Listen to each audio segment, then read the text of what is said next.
हरे कृष्णा प्रभु जी। दंडवत प्रणाम। जय श्री प्रभुपाद। अतुल्यमय प्रभु प्रणाम। जय श्री प्रभुपाद।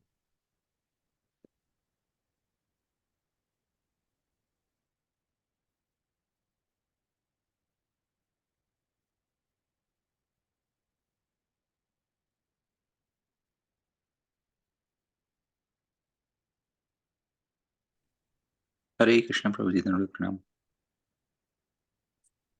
प्रभु दंडवत प्रणाम। हरे कृष्णा। अरंगधारी प्रभु हरि बोल। हरे कृष्ण प्रभु जी, धन्यवाद प्रणाम और ग्लोरीज टू प्रभुपाद। दंडवत प्रणाम ईश्वर रानी माता जी। हरे कृष्णा। हरे कृष्ण प्रभु जी। हरे कृष्ण प्रभु जी, दंडवत प्रणाम प्रभु जी। दंडवत प्रणाम राधा भावनी माता जी। नंदलाल प्रभु। हरे कृष्णा।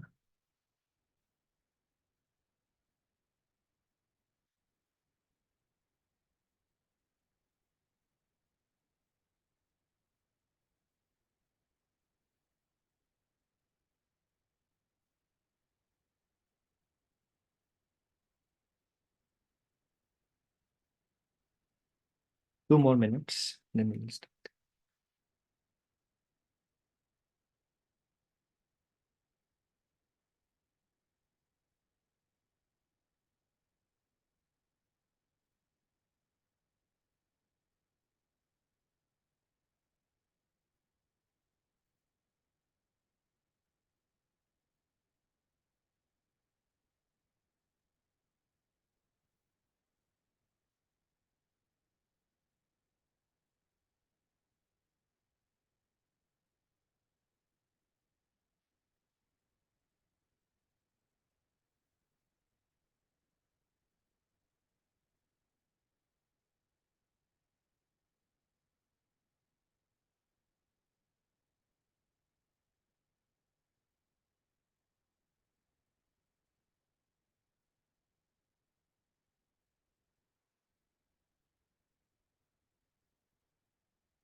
ओम ज्ञानतिमिरन्धस्य ज्ञानाञ्जनशलाकया चक्षुरुन्मिलितं येन तस्मै श्रीगुरुवे नमः। श्रीचैतन्यमनोभीष्टं स्थापितं येन भूतले स्वयं रूपा कदा मह्यं ददाति स्वपदान्तिकं। वन्देऽहं श्रीगुरो श्रीयुतापदकमलं श्रीगुरून् वैष्णवांश्च श्रीरूपं साग्रजातां सहगणा रघुनाथान्वितं तं सजीवं साद्वैतं सावधूतं परिजनसहितं कृष्णचैतन्यदेवं श्रीराधा कृष्णपादान् सहगणा ललिता श्रीविशाखान्वितांश्च। हे कृष्णा करुणा सिन्धु दीनबन्धु जगत्पते गोपेशा गोपिका कान्ता राधाकान्ता नमोऽस्तुते। तप्त काञ्चन गौराङ्गी राधे वृन्दावनेश्वरी वृषभानुसुते देवी प्रणमामि हरिप्रिये। वंशाकल्पतरुभ्यश्च कृपा सिन्धुभ्यैव च पतितानां पावनेभ्यो वैष्णवेभ्यो नमो नमः। नमो विष्णुपादाय कृष्णप्रेष्ठाय भूतले श्रीमते भक्तिवेदान्ता स्वामिन्निति नामिने। नमस्ते सरस्वती देवे गौरवाणी प्रचारिणे Nirvishesha Shunyavadi Paschatya Deshatarine Jai Shri Krishna Chaitanya Prabhu Nityananda Shri Advaita Gadadhara Shri Vasadi Gaura Bhakta Hare Krishna, Krishna Krishna, Hare Hare, Hare Rama, Rama Rama, Hare Hare. Mukham karoti vachalam, Pangum langayate girim, Yat kripa tamaham bande, Shri Guru Dinatarinam, Paramananda Madhavam, Shri Chaitanya Ishwaram.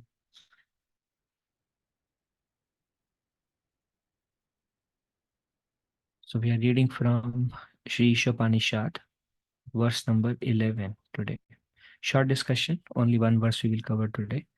That is the balance of Vidya and Avidya. Vidyam cha yas tadvedo bhayam saha avidyaya mrityum tirtva vidyaya mritam ashnute. Only one who can learn the process of nascence and that of transcendental knowledge side by side can transcend the influence of repeated birth and death and enjoy the blessings of immortality. So the basic idea is one who can see the negativity of this material world and the joy of spiritual service, the joy of Vrindavan. One who can learn the process of nascence or how people are bound in this world by the three modes and by the anarthas and by the karmic reactions and by the sinful reactions. So this is the process of nascence, and one who can learn the process of nascence and that of transcendental knowledge, the joy of bhakti, the joy of um, Krishna and Krishna's pastimes in Vrindavan. So one who can learn the process of nascence of the process of nascence and that of transcendental knowledge side by side can transcend the influence of repeated birth and death and enjoy the full blessings of immortality. Prabhupada always said we should have a pessimistic view about this material world. Pessimistic means negative view. Optimistic means positive. Optimistic view about Krishna consciousness and pessimistic view about this world. Today, one Mataji called. I mean, not a call, but left that WhatsApp audio message, and she said, "Prabhuji, today is my spiritual birthday. Like, and she got initiated on this day today. So today is my spiritual birthday. So um, um, please pray. I'm very interesting message. Please pray that I can come to 64 rounds, and then so that in next life I don't enter into Grihastha ashram again, and I can continue serving Krishna as many births as it takes till I go back home back to Godhead, and so that very soon I can go back home back to Godhead." Rangamata, your desire is good. If I can serve Krishna, means she got some experience of this material world. Of course, whether we are in renounced order or grihasthashram, it doesn't matter. But one should develop a pessimistic view or understand the binding nature of this world.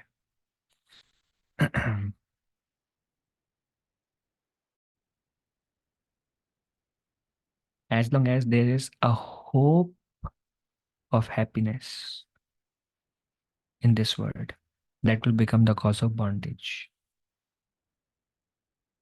Okay, and those who are hoping, their hopes are shattered, if not today, tomorrow. But then they again hope against hope, thinking that they will still be able to settle positively and happily in this material world. And they try again and again, their hopes are shattered. Just like in spiritual life, also, devotees are requested to hope against hope. Hope against hope means I cannot go back to Godhead because I am so impure. Still, I have hope. Maybe Krishna's mercy will come, and I have no absorption in chanting. Maybe, and my activities and my heart is not pure, and my actions are not pure. Everything is not pure. Still, maybe I may receive Krishna's mercy and become absorbed someday in this life and become purified, basically absorbed in this life. So that is like hoping against hope. So we also hope against hope in this spiritual, in our Krishna consciousness. Likewise, materialists also hope against hope. Their hope against hope can never become true.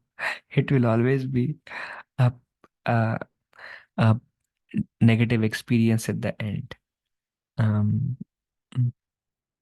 Dukkha yunana evate. But the hope of spiritualists may come true. They may receive Krishna's mercy. So one should learn the process of nascence, um, and that of transcendental knowledge side by side. Those people can transcend the influence of repeated birth and death and enjoy the full blessings of immortality. Prabhupada also says, independent of our ashram, if you're in this material world, it's full of anxiety. Um, this place has faults. Krishna described it as Dukhalyam Ashashvatam. And then Prabhupada told Indradumna Maharaj, um, Prabhupada told him, once you go back to Godhead, everything will be very nice. Um, um, Maya is a shadow of Chitta Shakti, the Lord's spiritual energy. Chitta Shakti is like the divine potency, the internal potency, spiritual energy, and Devi Shakti. And Maya is the shadow of that.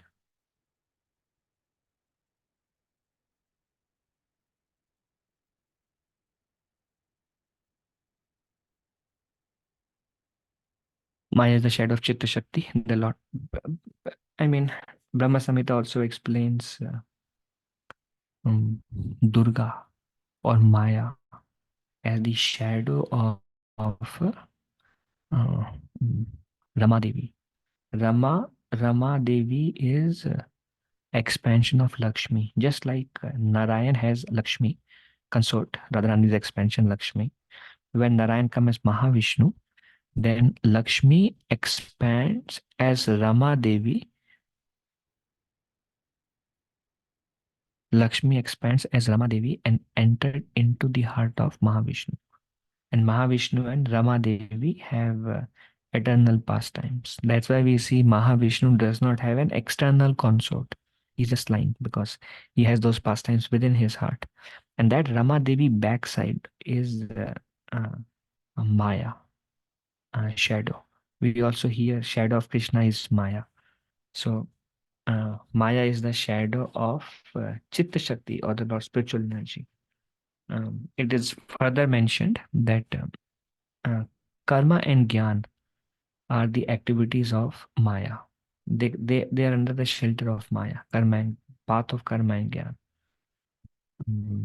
Whatever is in a shadow exists in the original object in complete and faultless form. Um, or in other words, karma and gyan also exist, the next thing. Thus, the ideal form of both karma and gyan exist in Chitta Shakti. People work here, na? They have activities, and that is called karma. But karma in spiritual world is also there. But their karma in spiritual world is everything centered around Radha and Krishna. Um, Whether they make garlands or they take the cows or they have they cook food, all the work is there also. um, Everyone is very busy either designing the cloths, the dresses for the divine couple, or there is a lot of work. Everyone is very much engaged there also. So karma is there, karma is here also, but karma here is the shadow and karma there is the real, because everything is for the pleasure of Krishna. Here, it's not the case. Here, it's either for, not for devotees, but generally, um, fame, position, wealth, influence, work satisfaction, or etc. And karma is here, but karma is not here for pleasure of Krishna. And that's why it is under the illusory energy of the Lord. But same karma is there also. Here, Gyan is there, but it is that Gyan is also called avidya only because it's material knowledge, maths, science, or how to make these nuts and bolts, or all these universities. So this is like improper or shadow gyan. But there the gyan is there, which is um, uh, and here the gyan is also I am this body and this is my name and my profession, and there the gyan is real. Um, I am a servant of the divine couple and meant to serve them. Um, yeah. So there is Maya. Maya is the shadow of Lord's spiritual energy. The original form of Maya exists there. And because karma and gyan are under the shelter of Maya, because it is a shadow, real karma and gyan exist there. But bhakti is free from karma and gyan. No need of any karma and gyan. Bhakti is only doing what is favorable for Krishna. Anyabhilashitam shunyam jnana karma anavritam. No desire and free from the desire for karma and gyan. Anyabhilashita shunya jnana karma anavritam. Anukulina Krishna, no, doing only that thing which is favorable to Krishna. Whatever is favorable to Krishna, doing only those things. Anukulina Krishna, no shilanam bhakti uttama. And what is favorable to Krishna, we come to know through Anushilanam, by following the footsteps of our Goswamis. How Rup and Sanatan Goswami lived their lives. How Narottam Das Thakur, Srinivas Acharya, Shyamananda Pandit, Bhaktivinoda Thakur and Saraswati Thakur lived their lives. What was their main point of focus? Anushilanam, following their footsteps of great, that which is free from anything else other than what is favorable to pleasing Krishna. That is Shuddha Bhakti. And that is Uttam Bhakti. So cultivating that and the negativity, the pessimism and the nascence of this world, one who can see both of them together, he can escape the cycle of birth and death and enjoy the full blessings of uh, uh, Prema Bhakti, immortality. Immortality is not possible through material advancement. No one can escape death, although everyone tries for a permanent life. The laws of nature are so cruel that one cannot avoid old age and disease. People in this world also, they want to live eternally. They want to be stable, well situated. Today, one person was describing his situation and he's having difficulty to sustain because of the debts and salary and whatever the situation is. Very difficult to stay sustained in this world, Prabhuji was mentioning.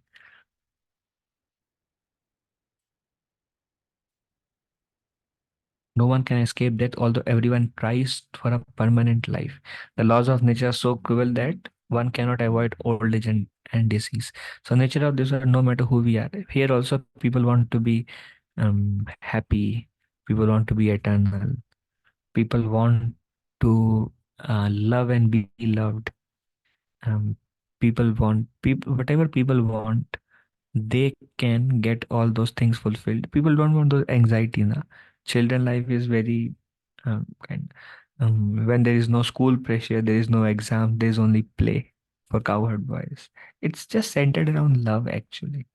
Everything in Vrindavan is centered on love.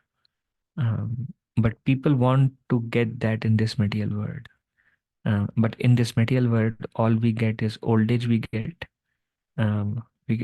nobody is happy in this world actually. No, I mean, I meet so many people, nobody is happy. Even if somebody is very well to do, settled or new, or nobody is happy. Um, and in this world, what do we get? We get death. It's an ocean of death, Mahaprabhu said. We get old age, we get disease. And then if after all these things we get birth, which is another painful experience in the womb of a mother. So the laws of nature are so cruel that everyone is trying to escape death. Everyone is trying to be happy. Everyone is trying to have a permanently settled life. See, I'm settled now. What is your settlement, Prabhu? See, I have my house and I have my car. For how long will that be there, Prabhu? 30 years, 20 to 30 years, there is a loan on that every day that anxiety comes. Every day that we have to pay off. So everyone looking for and once everything is settled, then we move to next body actually. I mean, common people. So no one can escape the death, although everyone is tries for a permanent life. Material knowledge cannot solve the problem, but can only accelerate them. Accelerate them. Nuclear bomb. Material knowledge cannot solve the problem, but only accelerate them.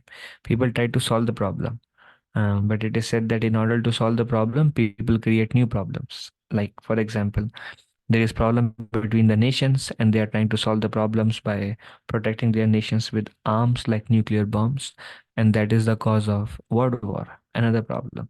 So material knowledge cannot solve the problem, but can only accelerate them. Another example given is um, mm, a ant when gets stuck in a cobweb. When the ant, not the ant, the fly, when the fly tries to escape the cobweb, the fly gets more entangled into the cobweb. Likewise, when we have material problems, when we take steps to solve the material problems, we realize that we are now more caught up into the problems. And that's why the scriptures don't recommend to solve the problem. Scriptures recommend to um, transcend the problem. And transcend the problem means depending on the shelter of Krishna, depending on the mercy of Krishna. Sometimes we think like, oh, that is the worst thing that could have happened. Uh, um, or sometimes we think like, oh, I messed it up. There are various thoughts that comes. But then if we take shelter of Krishna and we say, and we pray, Krishna, I messed it up badly. Please help me. I take shelter of you. And then my spiritual master says, Krishna can convert the worst situation into the best. Everything that, if we take shelter of Krishna, there is no bad situation. We cannot, we cannot mess up um, any level of, like, as bad as we can try. There is no mess up that Krishna cannot resolve.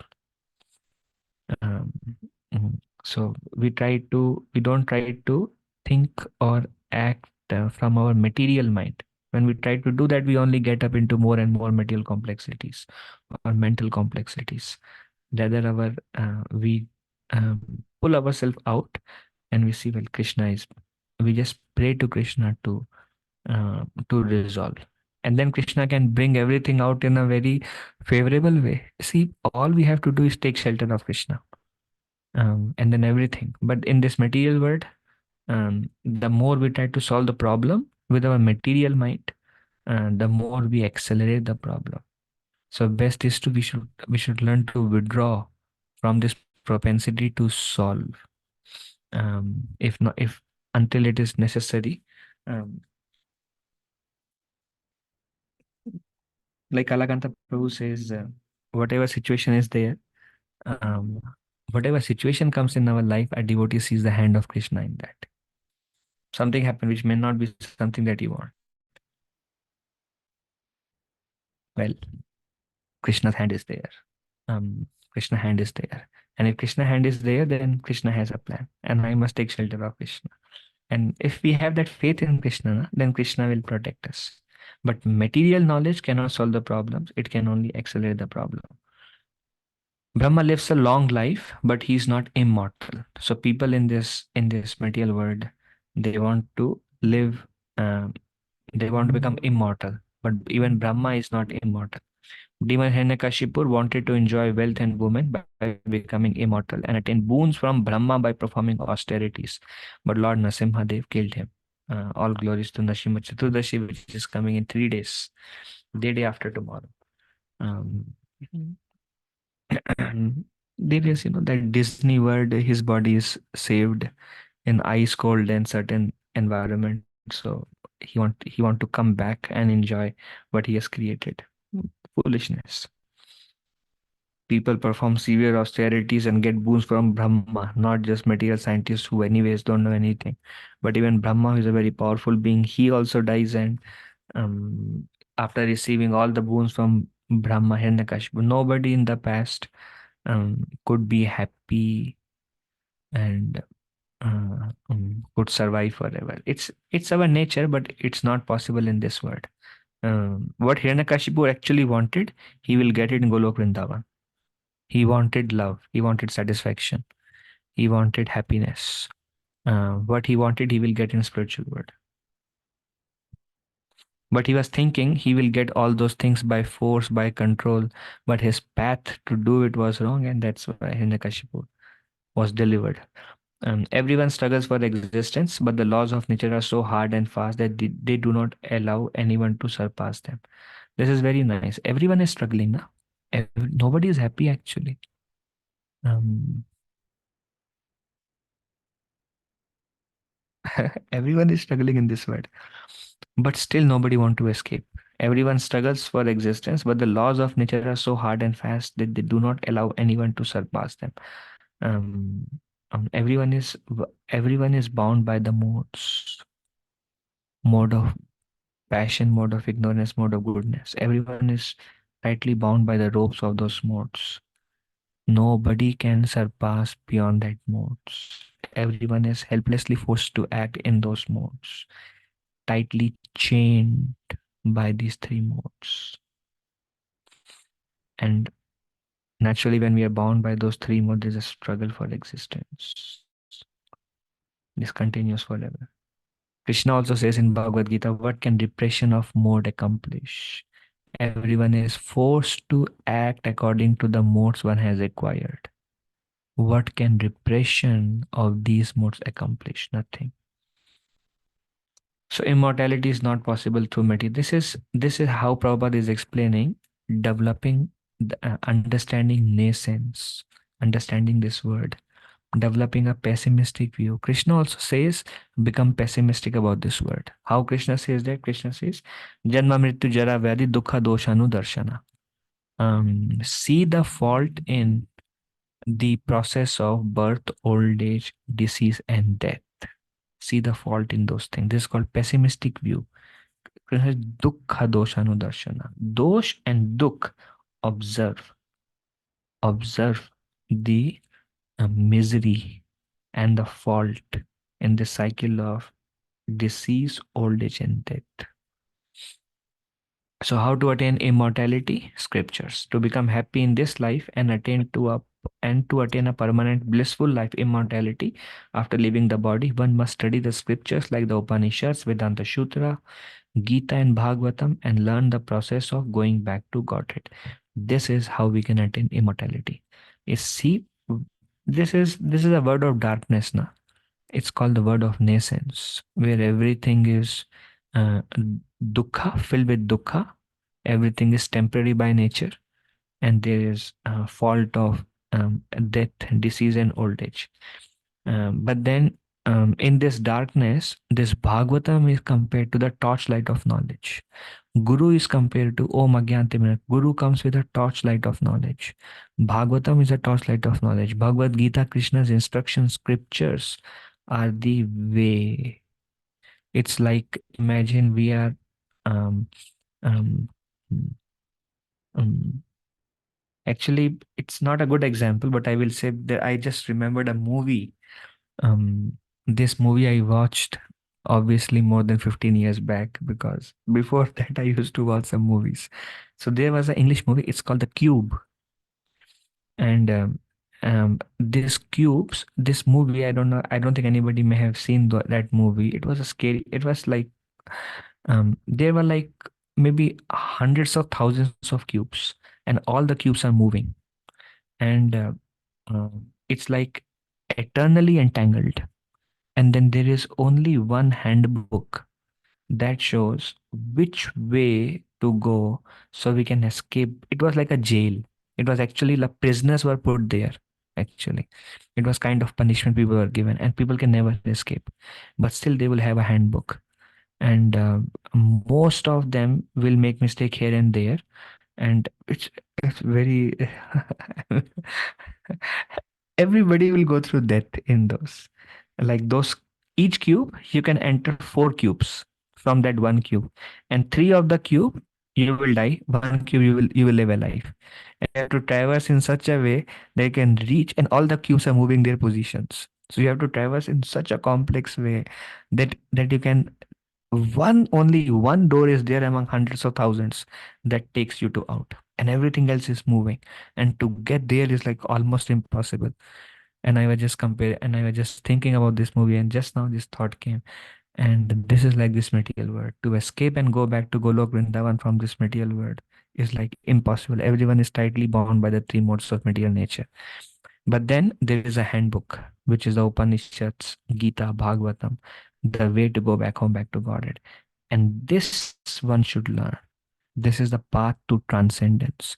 That opening Krishna has left here. And that is the mercy of Krishna, that Krishna descend from Golok Vrindavan to this uh, um, place of nascence, place of ignorance, where everyone, I mean, imagine you enter a city, and what is in that city? Everyone wears costumes. Somebody is like, and these scary costumes. Everyone thinks themselves, identify themselves with the costumes, and everyone acts like a madman. So this word of nascence, where everyone had these material bodies and identify with these material bodies, and everyone is mad after, like china chapti, ek dusre ko nochna, basically. Everyone is running um, mm, to enjoy each other's whatever wealth and other possession. Everyone is like sab janwar ki tarah hai. And then Krishna comes in, Krishna gives a handbook, and he says, this is the way to transcendence, Prabhuji and Mataji. This way you can come to transcendence. There, all of your desires that you're trying to fulfill here are fulfilled there. Please come. And that is the mercy of Krishna, that Krishna descends to give that to us. That's scriptures. That is the way to attain immortality. The conditioned soul forgets their eternal relationship with the Lord, but the Lord reminds human beings through the scriptures that their home is not in the material world, but it is in the spiritual world. Acharyas and incarnations, the Lord sends his servants or personally comes to propagate this message by which one can become immortal and return back to Godhead. So Krishna sends his representative like A.C. Bhaktivedanta Swami Srila Prabhupada, Bhakti Saraswati Thakur, our Acharyas, Rup and Sanatana Goswamis, who are eternal associates of the Lord. Krishna sends his eternal associates to give us direction. The Lord himself come as Lord Chaitanya to propagate this message, as Lord Krishna to give the knowledge. So one is the acharyas and incarnations, and one is the scriptures. That is the way to escape this cube of this material existence. So this is the simultaneously understand the transcendence, the way to transcendence, or the approach to transcendence, and the nascence, the ignorance, the pessimism, or the misery of this nascence, the beauty of the transcendence, and the way. And those who can see these things together, they can escape the cycle of birth and death. So there has to be a balance of vidya and avidya. So balance of vidya and avidya means pessimism about this material world and the greatness and the glories of Golokadham, glories of Vrindavan Dham, glories of Shri Krishna and Shri Krishna's pastimes. This is transcendence, and pessimism here, and compare them. So balance of vidya and avidya. Material miseries serve to indirectly remind us of our incompatibility with dead matter. Why material miseries are given? Like Kalakanta Prabhu was mentioning, misery, if there is repeated, if repeated, like he was saying from different perspective, but he was saying like you're trying to do something, and if it is very hard for you to do what you're trying to do, and you are putting constant effort and effort and effort, and it is very hard to do what you are trying to do, maybe that is not Krishna's will.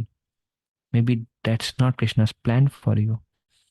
Like today when Mataji was mentioning, she's looking for a job, and she got a job, She lost the job, she got a job, she lost the job, she's trying so hard, doing so many activities, job.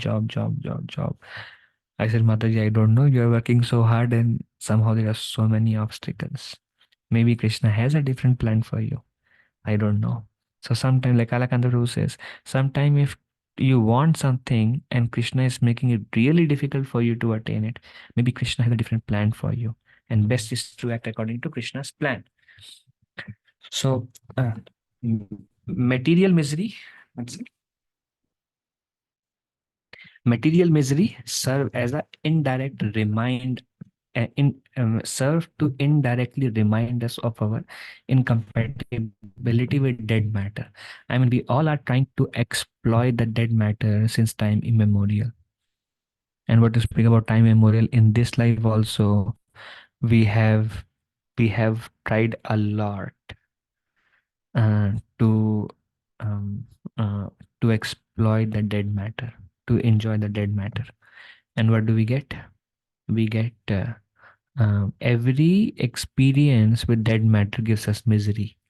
So this material misery is Lord's mercy because it serves to indirectly remind us of our incompatibility with dead matter.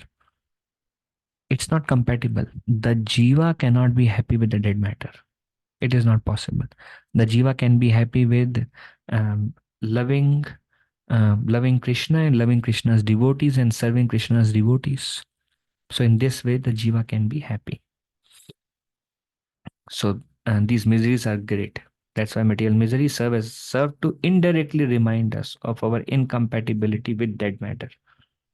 Intelligent people take these reminders and utilize the best opportunity of human life to cultivate real vidya or spiritual knowledge. Like this Mataji I was mentioning, she called and she's like, either I just want to serve Krishna now. If next life, just serve Krishna in next life or go back to Krishna, whatever Krishna desires.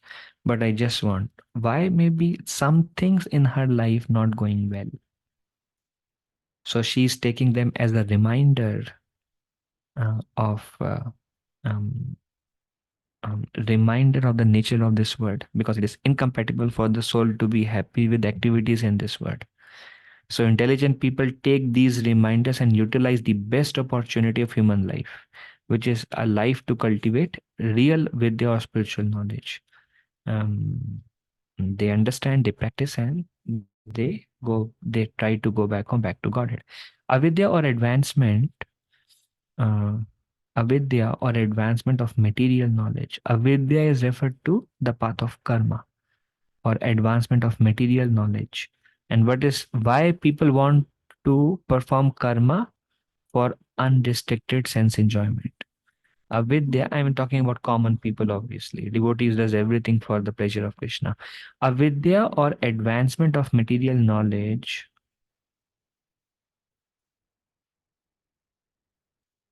One second. It's saying low battery. It's connected.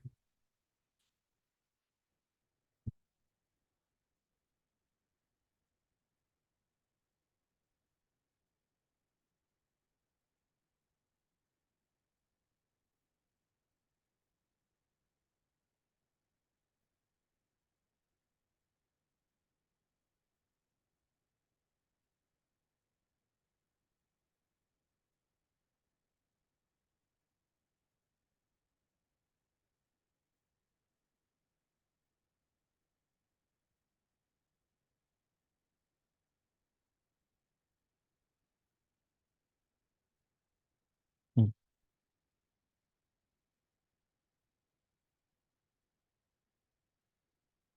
Hmm. Avidya or advancement of material knowledge for unrestricted sense enjoyment is a path of birth and death. And we were discussing why people perform, why people want advancement of material knowledge, because they want unrestricted sense enjoyment. And that path leads one to cycle of birth and death. It applies to the body, the covering of the soul. The body goes through cycle of birth and death, and um, mm, yeah, that's what is avoided. Death is like taking off garments, and birth is like putting them on. Fools absorbed in avidya do not know this.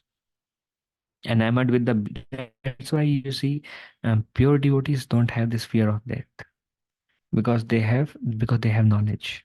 They have complete understanding. When a devotee is dying, like I was um, hearing a class by Bhakti Marg Maharaj, and Bhakti Marg Maharaj was speaking about death, and Maharaj was mentioning this is a difference between a materialist and a devotee. A materialist is very much afraid of death. He tries to avoid death in all circumstances.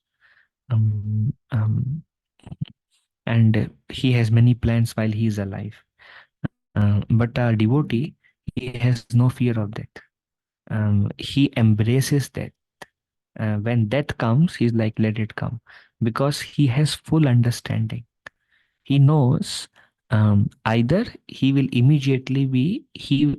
not go to hell for sure. Um, he will immediately be taken to take but as a devotee. He will come back as a better devotee, at least as a better devotee. And from childhood, he will practice, and he will be able to render a lot more devotional service in a lot more favorable circumstances than he is able to do in this life. So he knows that his next life will be glorious. Glorious means a life of service to Krishna, uh, with ample opportunities to serve Krishna.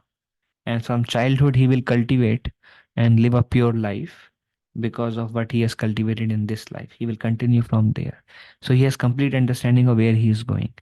If not there, then he is going back to where Krishna is performing his pastimes. So knowing that how everything about a devotee's life is glorious, a devotee has no fear of death. But a materialist is always afraid, and trying to postpone death, but a devotee just embraces. So death is like taking off garment, and birth is like putting them on. Fools absorbed in avidya do not know this.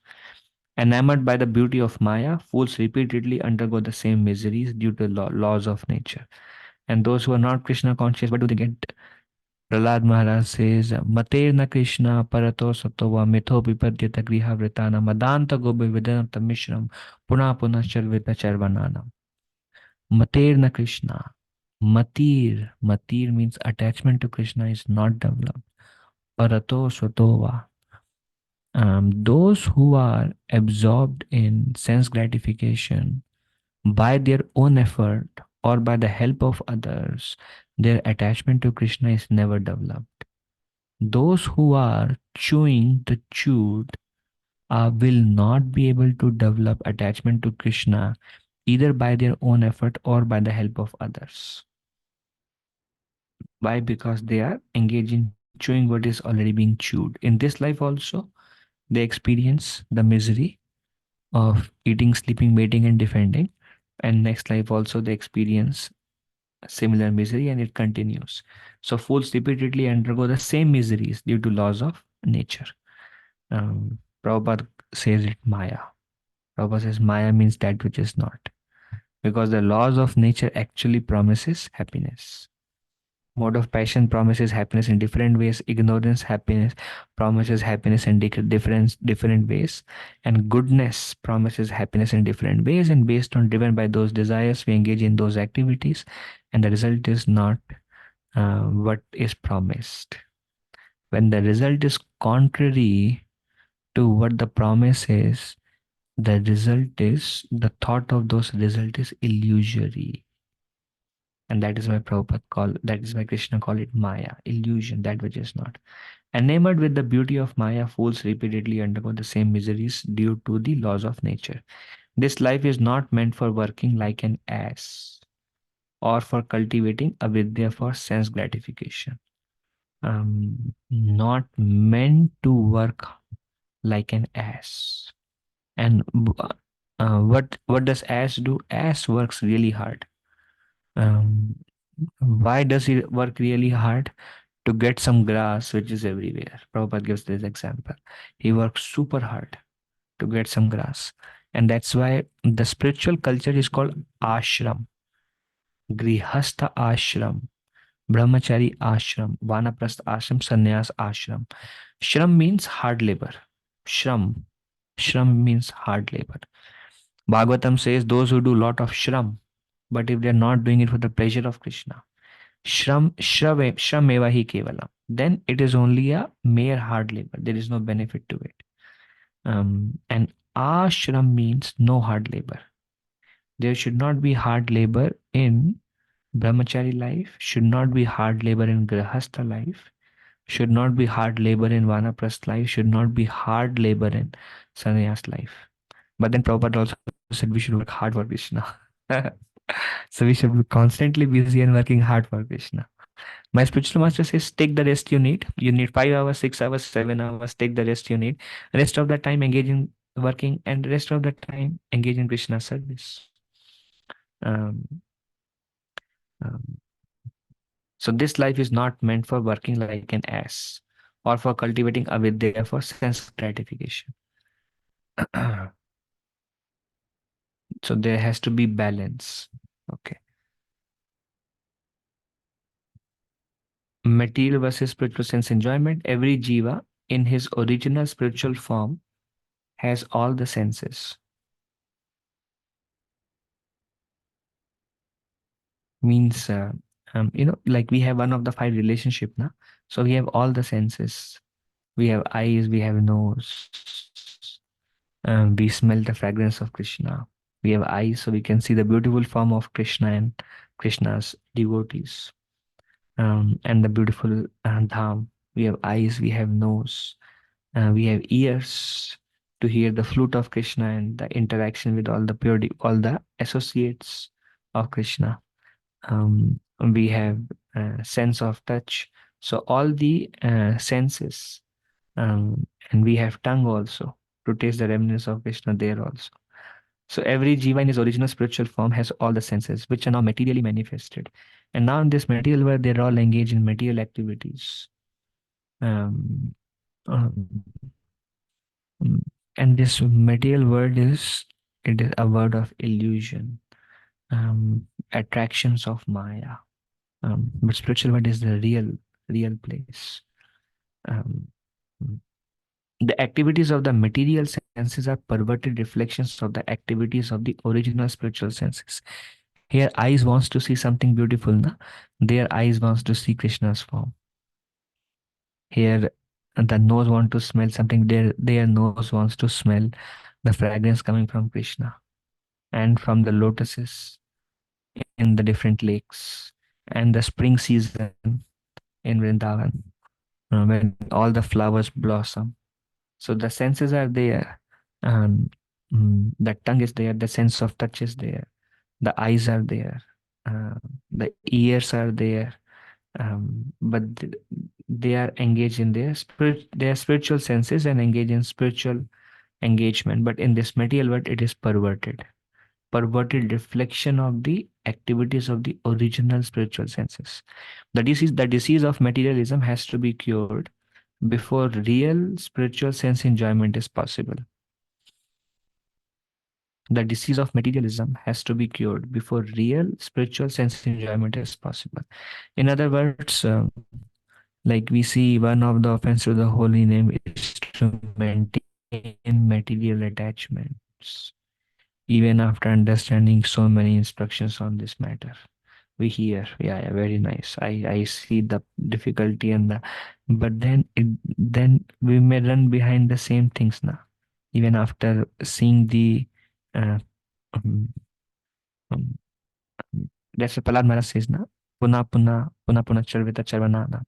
We have already chewed the chewed, and then we run behind the same what we have already chewed, and um, and when our desires are directed in a material way, then we cannot enjoy real spiritual sense enjoyment is not possible.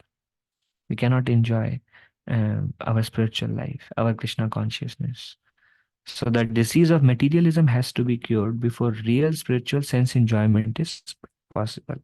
And that's why there is the principles of austerity. There is a principle of vairagya. And why these things are prescribed, and today is a day of austerity, although devotees knows how to how to very nicely have pleasure in on Ekadashis also. Um, but the disease of materialism has to be cured before real spiritual sense enjoyment is possible. Where the catch is now, we think like if I don't enjoy materially, then I'm bereft of pleasure. And because we keep engaging in material pleasure, we remain bereft of spiritual pleasure. But then when we extend ourselves, stretch ourselves, and maybe perform some tapa, or for us the real tapasya is, if we can possibly, is maybe chanting in Brahma Muhurta. That is the real tapasya for us. Um, um, but if we can take some austerities in our spiritual life, and our austerity should be such that they um, help us improve our regulated sadhana and regulated reading and regulated hearing, and those are our real austerities. But anyways, the disease of materialism and the spiritual sense enjoyment, they don't go hand in hand. Aggravation of material disease is a sign of ignorance. If our material desires are increasing, they're aggravating. Now I want more pleasure in this world. Then it means we are going down in our ignorance. It's a sign of ignorance. Sign of ignorance means we are becoming more absorbed in nascence, and we are coming more in bodily absorption, more bodily identification. More bodily identification, a sign of greater ignorance, and then there will be the aggravation of material disease. Of course, this material disease of greater bodily absorption can come because of offenses also. When offenses are there, um, material desires may increase. But that time, understanding that something wrong may have happened, and this disease, these desires are coming because of some of my mistake, one must learn to tolerate them and let those desires go away and not act on them. Because if we act on material desires, the reaction will be there. Very good example is Saubari Muni offended Garuda, and he saw the two fish meeting and he was agitated. And later on, when the reaction of the Vaishnava Aparadha of offending Garuda was over, then he felt remorseful for his action. And then he again, with all his 50 queens, the daughters of King Mandata, he went to perform spirit, um, his tapa, remembrance of the Lord back. So balance. Cultivating spiritual knowledge needs the help of the body and mind. Cultivating spiritual knowledge needs the help of the body and mind. So, so bodily maintenance cannot be stopped. One must make the best use of a bad bargain. The great saints did this by balanced program of spiritual and material knowledge, vidya and avidya. We need the body, we need the mind we need the mind and the body support so that we can get up in the morning, we can chant our rounds in Brahma Muhurta. We need to make the mind favorable. We need the body to engage in devotional service. Physically also, we need a body that can serve physically. If our body is not supporting, we cannot even dress or bathe the Lord, or cannot cook for the Lord. So we need the help of body and mind. To cultivate spiritual knowledge, body and mind is needed. So bodily maintenance cannot be stopped. So we must maintain the body. One must make the best use of a bad bargain. The bad bargain is when this material world with this material senses and material identification and material body with this material desire and whatever we are, an artificial life that we are living. So that is a bad bargain. We have been here. We want to make the best use of it, to use the same material body which is temporary awarded to us and the same mind which is polluted, and we have to direct everything in Krishna. This is the best use of a bad bargain. The great saints did this by a balanced program of spiritual and material knowledge. So they understand this word also, and then simultaneously they understand the spiritual word also. The Vedas regulate human activities by dharma, artha, kama, moksha. Religion, economic development, sense enjoyment, and salvation. But people want only kama, for which they need artha, and they have no interest in dharma and moksha. Some people take to dharma to get artha and kama, and further kama after death in heaven. So how to regulate? We need body and mind. So we need to regulate body and mind. And that's why there is a description of dharma, artha, kama, moksha is needed. Recently, I was reading Shivram Maharaj was mentioning, we say that we are not interested in dharma, artha, kama, moksha, but they are needed. They are also needed. Artha is needed not to maintain the body, um, um, or even to maintain the temple. Artha, economic sustainability is needed for the household life or the temple life or all things. Then kama is needed we need prasad to maintain the body. Then so they are needed for us also.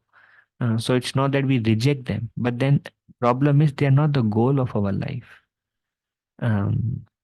So the Vedas regulate human activities by these things, but people want only kama. They don't want moksha, liberation. For us, it is Vraj Bhakti. So, but people want only material desire for which they need artha.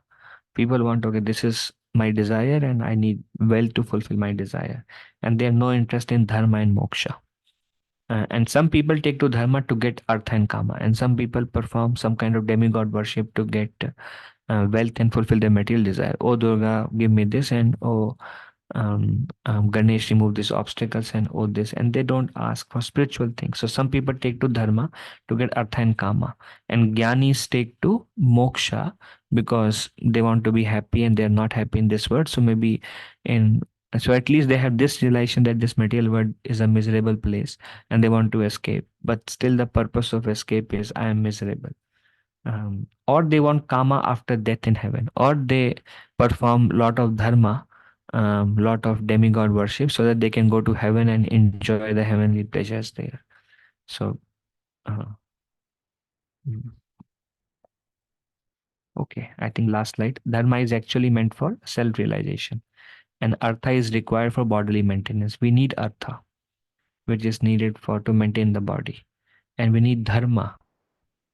And dharma, what is dharma? Dharma to sakshat Bhagavad Pranitam. Whatever Krishna says is dharma. And dharma projito kaitavutara nirmatsaranam satam. And the cheating dharma is rejected by Bhagavatam. And savait pumsam paro dharma yato bhakti dostaje. And the real dharma is which develop unmotivated, uninterrupted love for Krishna. So dharma is actually meant for self-realization, and artha is required for bodily maintenance. One should lead a healthy life with a sound mind just to realize Vidya, the aim of life. So that's why this verse says a balance of both. Mm, Artha, kama, all these things are needed. A balance of material life, and use whatever we need sustainability in material life. Um, and once we have that sustainability, which all of us have, then use the body, mind, and everything, remain stable there, and use the mind, body, and everything to serve Krishna, and realize the aim of life. Unless dharma, artha, kama aim toward bhakti, they are simply different form of nascence. We can use dharma for material pleasure, like enjoying heavenly pleasures, artha to fulfill our kama.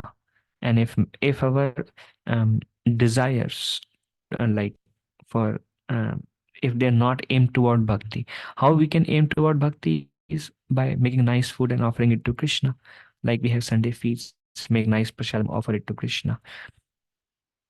um, mm, any desire, see if you have a particular desire, a particular kama, and if it is not direct bhakti, and if you have a desire, can you direct it in Krishna service? If you can, you are good. We don't say no kama, no material desire, but we say direct the material desire towards Krishna. Um, uh, Kama aim toward Krishna, artha, whatever valuable we have, aim towards Krishna. Misuse of artha, like my spiritual master says, earn with, um, I don't remember, and spend with compassion. Earn with integrity and spend with compassion, Maharaj says. Means use the right means to earn. Don't take the shortcuts. Earn with integrity and spend with compassion. Spend with compassion means like how Srila Prabhupada describes, um, to help in spreading Krishna consciousness movement. Prabhupada, today only I was reading, Prabhupada gives this example of, quoting the example of Rupa Goswami, um, who would who used half of his income to support Brahmanas. But Prabhupada says, for us, Prabhupada says to help spread Krishna consciousness movement. So Artha aim toward Bhakti, Kama aim toward Bhakti, and Dharma aim toward Bhakti, um, which is unmotivated, uninterrupted love for Krishna. And Moksha is to go to Krishna, basically. So unless Dharma, Artha, Kama, Moksha, they are needed in this material world to sustain this material body. We need Dharma, Artha, Kama, Moksha, which generally is a form of avidya or a form of karma yoga. But then we need them and they should aim toward bhakti. Otherwise, they simply are different form of nascence. Human life must be utilized to inquire about the absolute truth, Krishna, who is realized step by step as Brahman, Paramatma, and Bhagavan, by broad-minded people who have attained knowledge and detachment, by following the 18 principles in Bhagavad Gita 3, 8 to 12, the central purpose of which is Krishna Bhakti. These 8 to 12 is like what is knowledge, and beginning with humility, pridelessness, acceptance of spiritual master, control of the senses, and um, um, um, avoiding bad association, seeing the misery of birth, old age, disease, death. So by bhakti has two kids of bhakti. They are called Gyan and Vairagya. By practicing bhakti, you get the real knowledge, you get Vairagya. And those who are practicing bhakti for some time, you will see some Vairagya developing in you if you're practicing for some time also. So Vairagya is natural. Initially, we may be very, very much attached to what we have. And as we practice bhakti for some time, if we are sincere in practicing bhakti, Vairagya will come. Then the only goal will be to attain Krishna. Initially, there is a lot of attachment, but now that attachment is directed towards serving Krishna, serving devotees of Krishna, loving Krishna, serving Srila Prabhupada mission. And when the attachment is towards Krishna, then Vairagya will come. That's why Vairagya and Gyan are naturally attained by bhakti. Mm. By bhakti, you realize God is everywhere, God is in my heart, and God is Krishna in a Bhagwan feature. Um, mm, and you gain full knowledge, you develop Vairagya, you develop all the qualities, and you attain Krishna Bhakti. The path of Vidya is summarized in 1 to 14, which says one pointed attention to constantly hear about, glorify, remember, and worship Krishna, the protector of the devotees. This is further described in Bhakti Rasamrita Sindhu. So this is the path of Vidya. That's the last. Is with one pointed attention, one must try to serve Krishna. Remember Krishna, glorify Krishna, hear about Krishna, chant Krishna's name, worship Krishna. Uh, uh, um, and we can add for us one more thing to spread the message of Krishna. Okay, so that's all we have. If there's any discussion, we can discuss now. Any questions we can see now. Oh my. Anybody would like to ask anything?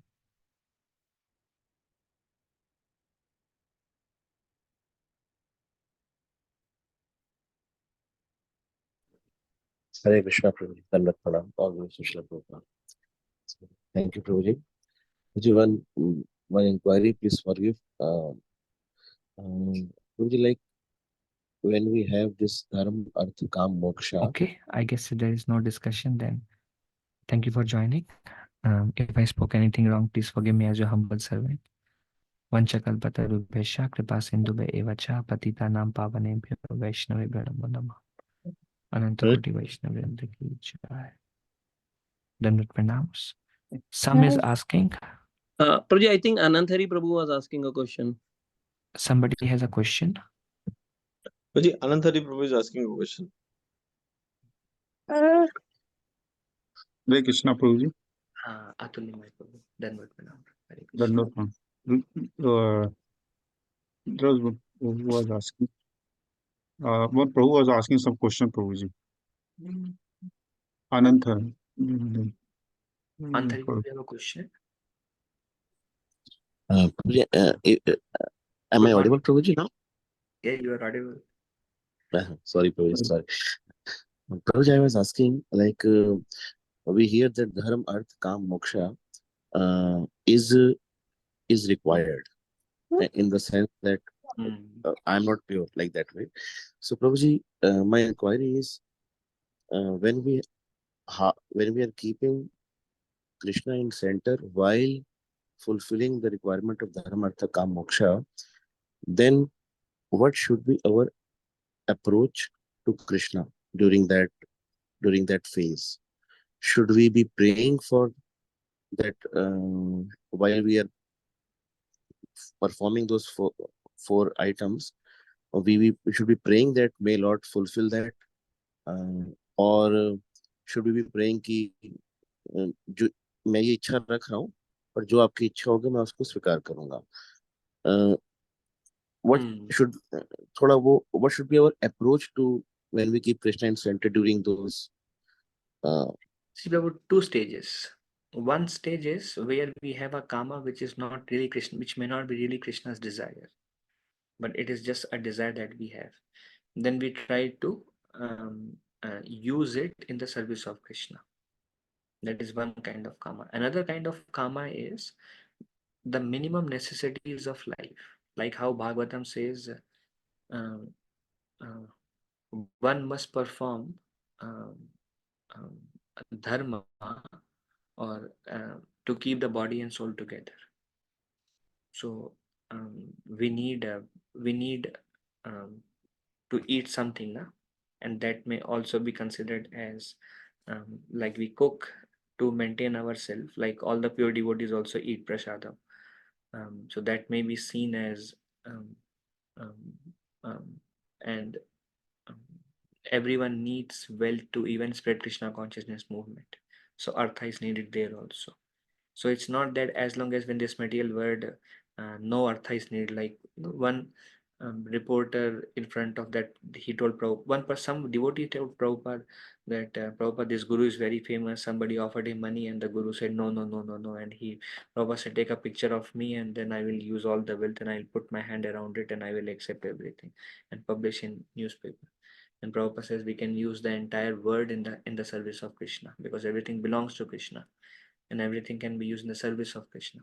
So then the principle of artha is there, principle of karma is there. Um, um, um, like Prabhupada says, to live we need sense gratification. When the tongue eats something, sense gratification is there. But then it is needed to live to keep the body and soul together may not be just to enjoy independent of Krishna, but to live. So that is one form of pure devotee. There also artha, but then we have attained this body and attained this mind, and we just like for pure devotees. And then um, um, the goal is completely centered on pleasing Krishna. But in our stages also, we may have certain desires, and then we try to direct it, keeping Krishna in the center. We may fulfill those desires, and that is great. And this is like what Krishna recommends is whatever your desires are, you fulfill those desires. Krishna recommends that. Example is Arjuna. Krishna says, don't give up your nature. Otherwise, you will be forced to act according to your nature. Of course, Arjuna is transcendental personality, but the idea is, I'm talking about myself, we are in three modes. So mode of passion, goodness, and based on the product of the modes that has influence on us, we will have certain material desires. We cannot say artificially, I have no material desire. Why? When we are in the three modes, naturally material desires will be there. So Krishna says, what can repression of mode accomplish? If Arjuna want to act like a transcendental personality, being a Kshatriya by nature, he will end up in fighting somewhere else or doing the Kshatriya duty somewhere else. So we all are a product of three modes. And so the recommendation of Krishna is, Krishna, Arjuna, think of me and depend on me while fighting. Or use your propensity of being a Kshatriya to serve me. Likewise, use your propensity of the desires we may have to serve me, Krishna says. And that's how the propensity will be purified and we come to the platform of like more absorption and free from the modes. So those are needed, but they should be directed towards Krishna. At the end also, we are in touch with those things. Um, um, but it is not because of the influence of modes. That time it is purely for serving Krishna. Does it answer, Prabhuji?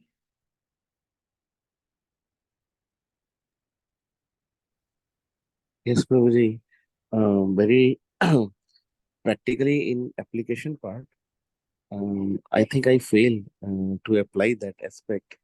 But yes, Prabhuji, using the propensity in the service of Krishna, um, like I was thinking, like Prabhuji,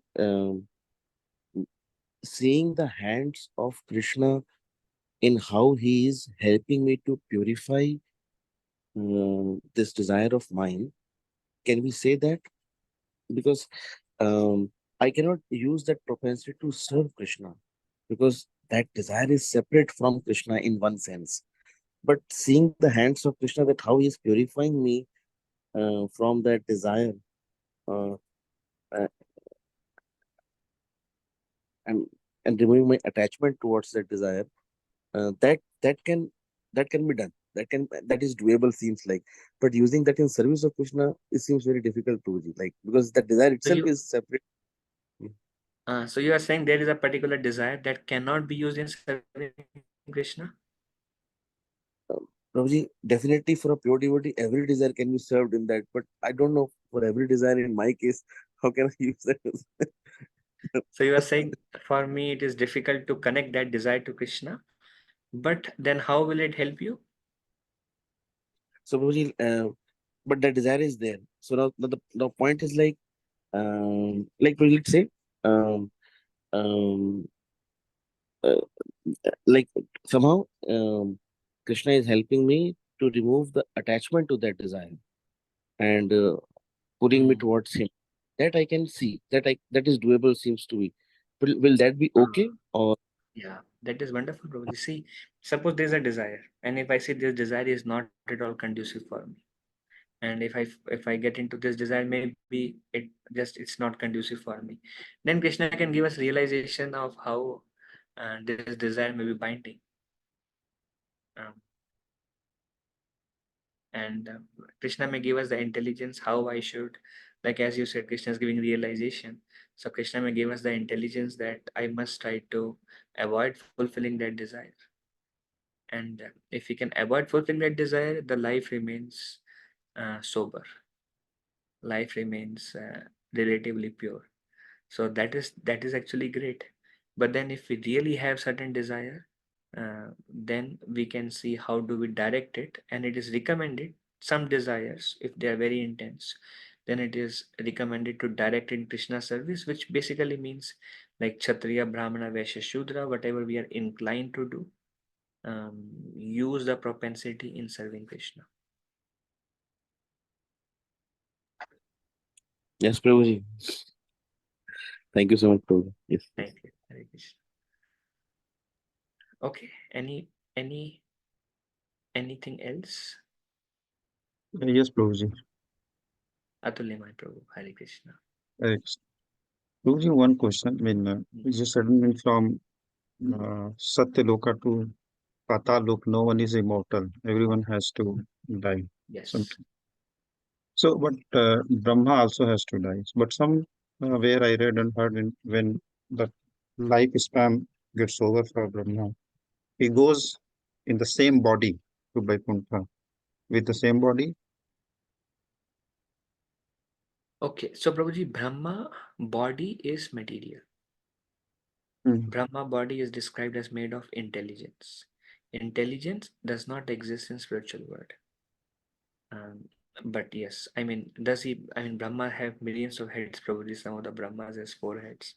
So does he go in the same body? I don't know about that. If you have read somewhere, then I mean, please send me where it says Brahma goes in the same body. But it does says that only Brahma, our Brahma will go back to Godhead.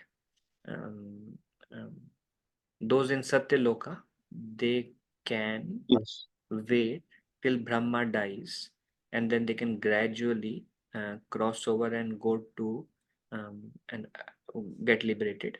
They can stay, or they have another path also after reaching Satyaloka. So people have that option after reaching Satyaloka, but this is a slow path as described in Bhagavatam. Direct path is bhakti and directly go back to Godhead. But then the indirect path is through yoga. You go all the way through Shushumara, and then you go all the way up to Satyaloka and you practice your meditation there. And then you can wait till the end of the creation, or from there itself, through your yogic practices, you can cross over those covering of Panch Mahabhutas and subtle influence, and then go and gradually become liberated. So this is subtle, but this is not the bhakti path. Mhm. So they have to leave their body, right? Also. That's my understanding, Prabhuji. Yes. Okay. That's all. Yeah, that's all. But when the that like Amrit, right? Samudra Manthan. Ah. So when Amrit comes, when I say, right, whoever drinks that nectar, they will become what do you say? Yeah, they Amar, said they become immortal, which basically described as very long life, long life. or they won't die prematurely, or like the devatas, na? They Mm. see devatas and demons are always fighting, correct, na?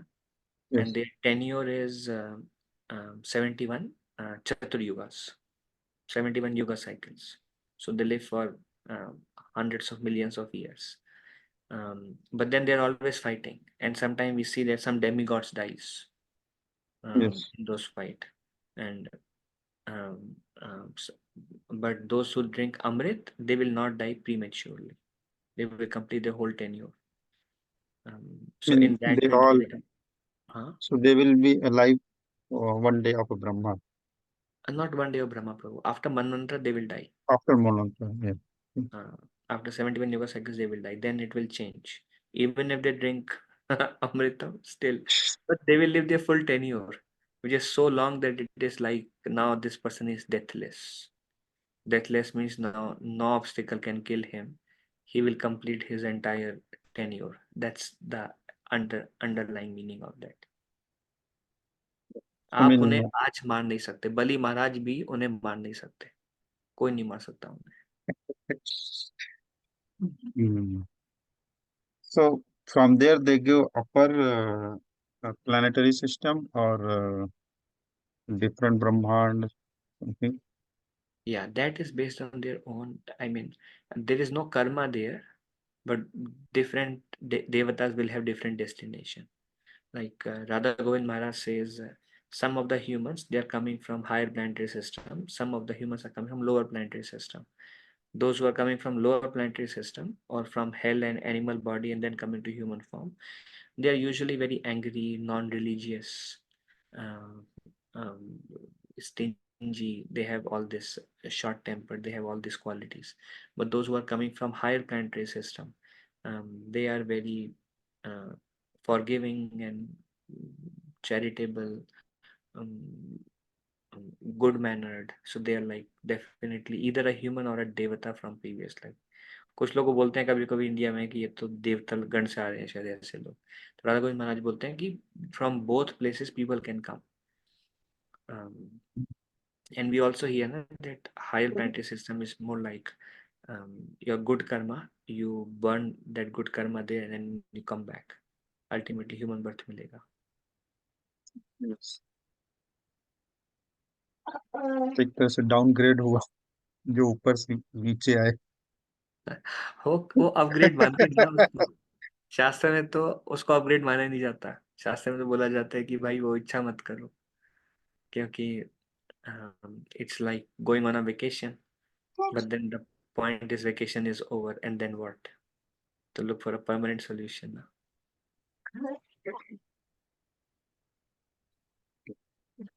Thank you so much. Mhm. Thank you. Atulya Mai Prabhu, Dhanwad. Bharat? Any other question?